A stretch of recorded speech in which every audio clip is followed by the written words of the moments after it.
Hello students and friends, कैसे हैं आप सब। मेरा नाम है राजन कुमार एंड आप देख रहे हैं राजन एकेडमी ऑफ एजुकेशन। आज के इस वीडियो में हम बात करने वाले हैं कि अगर आपको पढ़ा हुआ याद नहीं रहता है तो ऐसी स्थिति में आप क्या कर सकते हैं। तो आज मैं आप लोगों को 5 ऐसे तरीके बताऊंगा जिसकी मदद से अगर आप पढ़ा हुआ आप भूल जाते हैं तो वो आप याद रख सकते हैं बहुत ही अच्छे तरीके से, ईजी तरीके से। 5 तरीके मैं आपको बताने वाला हूँ, ठीक है। कुछ भी टॉपिक हो, हिस्ट्री हो, ज्योग्राफी हो, मैथ्स हो, फिजिक्स हो, केमिस्ट्री हो, कोई भी सब्जेक्ट अगर आपको याद नहीं रहता है, आपने पढ़ा हुआ अगर आपको याद नहीं रहता है तो वो आप इजीली याद कर सकते हैं। तो चलिए बात करते हैं इन 5 तरीकों में, ठीक है, 5 तरीकों के बारे में जो आपको याद करने के लिए मदद करेंगे जो भी आपने पढ़ा है, ठीक। तो चलिए, पहला है ग्रुप डिस्कशन या ग्रुप स्टडी। जब आप ग्रुप स्टडी करते हैं यानी कि इकट्ठे होकर फ्रेंड्स के साथ में पढ़ते हैं, कई सारे फ्रेंड्स, 5-6 फ्रेंड्स आपके हो गए या 3-4 फ्रेंड्स हो गए, तो जब आप इन फ्रेंड्स के साथ में पढ़ते हैं, इनके साथ में ग्रुप स्टडी करते हैं, साथ ही ग्रुप डिस्कशन भी करते हैं, तो आपको पढ़ा हुआ जो भी आपने टॉपिक पढ़ा है क्लास में वो आपको याद रहता है। या जो भी आपने लर्न करने की कोशिश की थी बट उस समय लर्न नहीं हो पाया, तो अब आप उसको अगर करते हैं, पढ़ते हैं अच्छे से। सपोज़ कीजिए आपको कोई एक टॉपिक था ज्योग्राफी में जो आपको दिया गया, ठीक। अब उस ज्योग्राफी का जो भी टॉपिक था वो आपको अच्छे से नहीं समझ में आया और वो याद नहीं हो पा रहा है, तो आप ग्रुप डिस्कशन, ग्रुप स्टडी करके उसको अच्छे से याद कर सकते हैं। उस टॉपिक को डिस्कस कीजिए अपने ग्रुप में, ठीक है, जहां आप स्टडी कर रहे हैं, ग्रुप स्टडी कर रहे हैं, वहां पर उन सभी स्टूडेंट्स से उसके बारे में राय लीजिए, उसके बारे में समझिए। अब होता क्या है, जब कई सारे स्टूडेंट्स उस टॉपिक के बारे में बात करेंगे तो आपके सेंसेस उसको देखेंगे कि भाई जो भी आप बोलते हैं वो आपके कान सुनेंगे, आंखें देखेंगी, ठीक है, और आप उसको अच्छे से समझ पाएंगे। क्योंकि देखिए, सुना हुआ बहुत अच्छे से याद रहता है काफ़ी समय तक।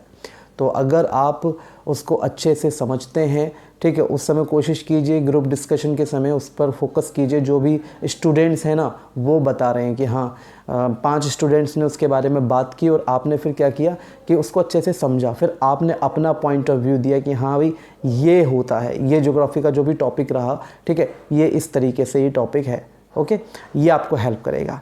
नेक्स्ट आ जाता है कि लिख लिख कर देखना। जो भी टॉपिक है आपका, सपोज़ कीजिए कोई भी एक टॉपिक, ठीक, आप कुछ भी एक टॉपिक लिख सकते हैं किसी भी टॉपिक पे जो भी आपको याद नहीं हो रहा है, तो उस टॉपिक को लिख कर देखिए, बार बार लिख कर देखिए। लिखने से जब आप प्रैक्टिस करते हैं तो आपका दिमाग उस चीज़ को थोड़ा रिकॉल करता है कि क्या पढ़ा था मैंने, क्या पढ़ा था, उसको रिकॉल करने की कोशिश करता है। तो लिख कर अगर आप प्रैक्टिस करेंगे तो ये भी आपको बहुत ज़्यादा बेनिफिशियल होगा। नेक्स्ट आ जाता है इसमें मॉक टेस्ट देने का। मॉक टेस्ट का मतलब क्या होता है कि आप क्या करें। अब ये मॉक टेस्ट आप कैसे दे सकते हैं, अब जहाँ आप ट्यूशन पढ़ते हैं वहाँ उन टीचर से कह सकते हैं कि सर मेरा मॉक टेस्ट ले लीजिए। अब आप मॉक टेस्ट दीजिए, मतलब ऐसा आपको कोई ये कोई स्कूल में टेस्ट नहीं हो रहा है, मॉक टेस्ट हो रहा है नॉर्मली एक, ठीक है, कि आप एक टेस्ट दे रहे हैं और वो टेस्ट जो है वो टीचर चेक करेंगे।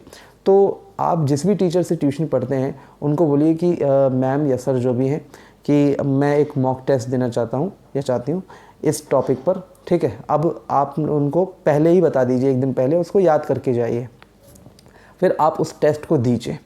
अब आप जब उस ऐसा सोचेंगे ना कि मुझे एग्ज़ाम देना है, टेस्ट देना है, तो आपको थोड़ा अच्छे से याद करने में हेल्प मिलेगी।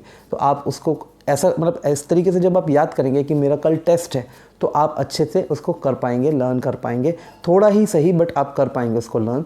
तो मॉक टेस्ट दीजिए, ठीक है। मॉक टेस्ट जब आप देंगे तो आपको क्वेश्चन मिलेगा, जो भी टॉपिक है आपका, ज्योग्राफी का, सिविक्स का, जो भी हो, ठीक। तो आप जो भी टॉपिक को लिखेंगे, ठीक है, कोशिश करेंगे आप वहाँ पे लिखने की, उसको सुनाने की, ओरली बताने की, तो आप उसको लर्न करने में आपको मतलब लर्न हो जाएगा वो टॉपिक काफ़ी हद तक। इसके बाद आ जाता है सुनाइए, ठीक है। सुनाइए और सुनिए, सुनाइए और सुनिए मतलब कि आपने क्या करना है कि जो भी आपका टॉपिक है उसको सुनाना है, ठीक है। जो भी टीचर है उसके सामने सुनाना है कि टीचर ये मैं आपको बता रहा हूँ, इसके बारे में मेरा ये पॉइंट ऑफ व्यू है और ये इस तरीके से जो भी डेफिनेशन इसकी ये है, मतलब जो भी टॉपिक आपने याद किया है उसको, ठीक है, सुनाइए, दूसरे इंसान को सुनाइए, सामने वाले को सुनाइए कि ये टॉपिक है, क्या मैंने सही सुनाया है। अगर आपने वो टॉपिक अच्छे से नहीं एक्सप्लेन कर पाया तो उससे पूछिए कि इसका सही आंसर क्या होगा। अब फिर आपने उनसे सुना, फिर सुनाइए उनको, फिर सुनिए।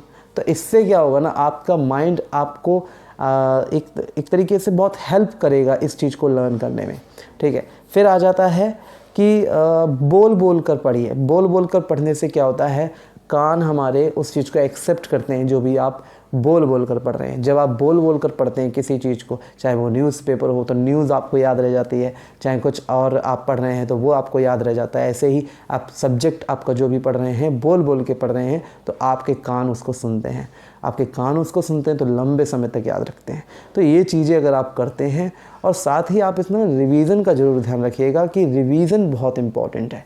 इन सब चीज़ों का तो ध्यान रखिए ही, साथ में रिवीजन ज़रूर करते चलिए। सपोज़ कीजिए आज मंडे है और मंडे को आपकी क्लास टीचर ने आपको ज्योग्राफी का कोई, मतलब कोई भी सब्जेक्ट हो सकता है, फिजिक्स का हो सकता है, केमिस्ट्री का हो सकता है, किसी भी सब्जेक्ट में आप जो भी टॉपिक पढ़ रहे हैं आपके टीचर ने वो पढ़ाया।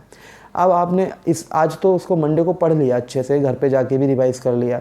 अब आप अगले हफ्ते भी उसको रिवाइज़ कीजिए, ठीक है, फिर 2 हफ्ते बाद रिवाइज़ कीजिए। इस तरीके से आप रिवीजन करते जाएंगे ना तो आपको वो टॉपिक जो है, क्योंकि देखिए हमारा जो माइंड है, अभी हमने कुछ पढ़ा तो ज़रूरी नहीं है कि वो हमें बहुत लॉन्ग समय तक याद रहे, ठीक, कॉन्शियसली हम समझ रहे हैं उन चीज़ों को, लेकिन हो सकता है हम कुछ और अपने काम कर रहे हैं, वो हमारे दिमाग से निकल गया वो टॉपिक, एग्ज़ाम आया तो हम उसमें लिख ही नहीं पा रहे हैं, कई बार ऐसा हो जाता है। बट इसमें घबराने की कोई बात नहीं है, आप उसको रिवीजन करते रहेंगे ना तो फिर कोई प्रॉब्लम नहीं होगी। रिवीजन जितना आप अच्छे से कर लेंगे उतना आपको लॉन्ग टर्म में याद रहेगा। तो स्टूडेंट्स, अगर आप इन तरीक़ों को अपनाते हैं ना तो जो भी आपने पढ़ा है, ठीक, और आप अगर उसको रिकॉल नहीं कर पा रहे थे तो उसको रिकॉल कर पाएंगे, अच्छे से समझ पाएंगे, दोबारा उसको लर्न कर पाएंगे, और पढ़ा हुआ जो भी है वो उसे आप जल्दी भूलेंगे नहीं, ठीक। तो I hope students and friends, आपको इस वीडियो में काफ़ी कुछ सीखने को मिला होगा। एंड अगर आपको लगता है कि मैंने आपको कुछ वैल्यूएबल कंटेंट दिया है तो प्लीज़ वीडियो को ज़रूर लाइक कीजिएगा, शेयर कीजिएगा एंड कमेंट कीजिएगा। एंड स्टडी से रिलेटेड कोई भी क्वेरी हो तो प्लीज़ कमेंट में ज़रूर बताएं। Thank you so much for watching this video. Thank you.